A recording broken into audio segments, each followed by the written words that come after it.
The How first dare time my you? After mother-in-law everything we've looked done at for me, you, she please, let me smiled. explain. The Explain second what the time she lies. measured me. By the third time, I knew I was her enemy. I married Kunle on a sunny Saturday in Lekki, the kind of wedding Instagram loves. White roses, drone shots, soft gospel covers. Everyone said I was lucky.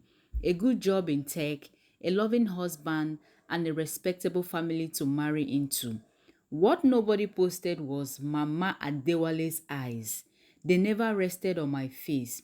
They scanned me, my shoes, my hair, my accent, the way I laughed too freely, the way I didn't kneel long enough. She is modern. Mama Adewale said that her lips tight. It wasn't a compliment. At first, I tried. God knows I tried.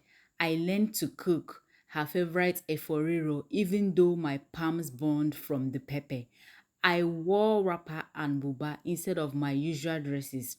I greeted her every morning like my life depends on it because somehow it did. Still, nothing was enough. She doesn't respect elders. She would tell Kunle when she thought I couldn't hear. She has turned my son into a houseboy. She cannot give you a child yet, and she is busy chasing career. That one hurts the most because every night Kunle held me while I cried silently into the pillow, wondering if my womb was broken or if I was. The day she moved in with us temporarily, everything changed. Suddenly, my home wasn't mine.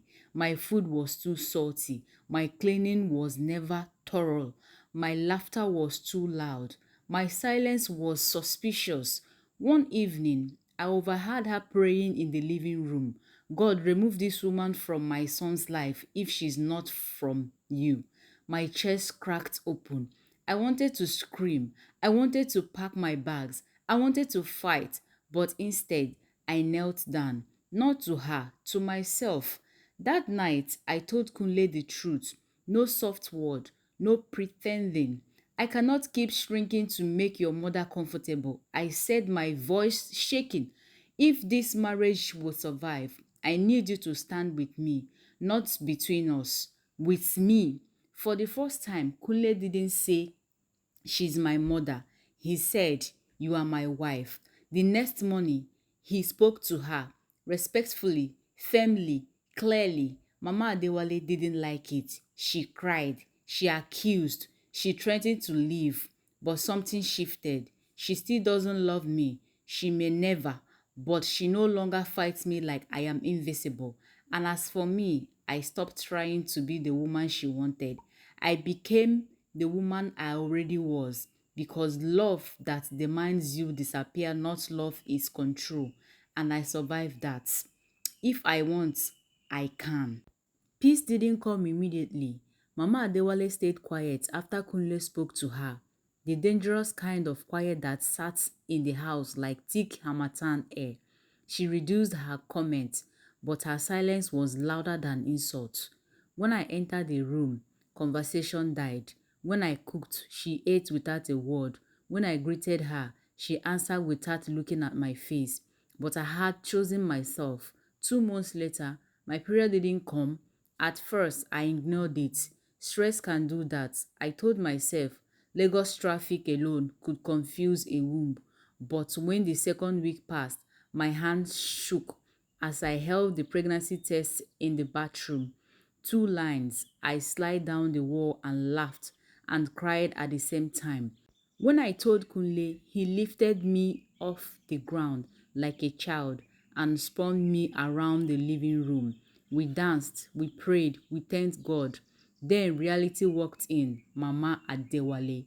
Kunle told her that evening. Her face froze, not with joy, not with relief, just calculation. So it has finally happened, she said. Let us hope it will last. That night, fear returned. Suddenly, she became too involved. Don't eat this. Don't go out. Don't wear that. Pray harder. Rest more. At first, it sounded like care until it didn't. She began insisting on prayers at odd hours, calling prophets I had never heard of, rubbing oils on my stomach without asking, Once I woke up to find her standing over me, whispering prayers while touching my belly. I screamed. That was the first real fight. I am the grandmother, she shouted, and I am the mother, I replied, my voice steady, surprising even me. The next day, she packed her bags. She told the family I had chased her out. She told church members I was controlling her son. She told neighbors I was proud and disrespectful. I stopped defending myself. Pregnancy teaches you something brutal and beautiful. You cannot carry everything. Then, on a rainy Thursday afternoon, everything fell apart. I collapsed at work. The hospital smelled like antiseptic and fear. Kunle arrived breathless, eyes wild. The doctor's lips moved slowly, carefully. Severe stress, she said, threatened miscarriage. Kunle cried openly for the first time, and since I would known him. Mama Adewale came that night. She stood at the foot of the hospital bed, smaller somehow, no wrapper, drama, no shouting, just a woman staring at the consequences of her hatred. I didn't know, she whispered. I wanted to be angry. I wanted to remind her of every tear, but my baby kicked inside me and I realized something painful. Hurt people, but healing is a choice. You don't have to like me, I said softly, but if you want to be in this child's life, you must stop trying to break me. She nodded, not fully convinced, not fully changed, but willing. Months later, I gave birth to a girl. When Mama Diwale held her, she cried, not loud, dramatic tears, quiet ones, regret-filled ones. She looks like you, she said to me. It wasn't an apology, but it was a beginning.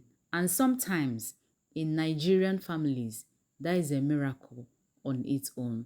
What lesson did you drive from this story? Share your thoughts in the comment section. Don't forget to like, comment, and subscribe. Until then, see you.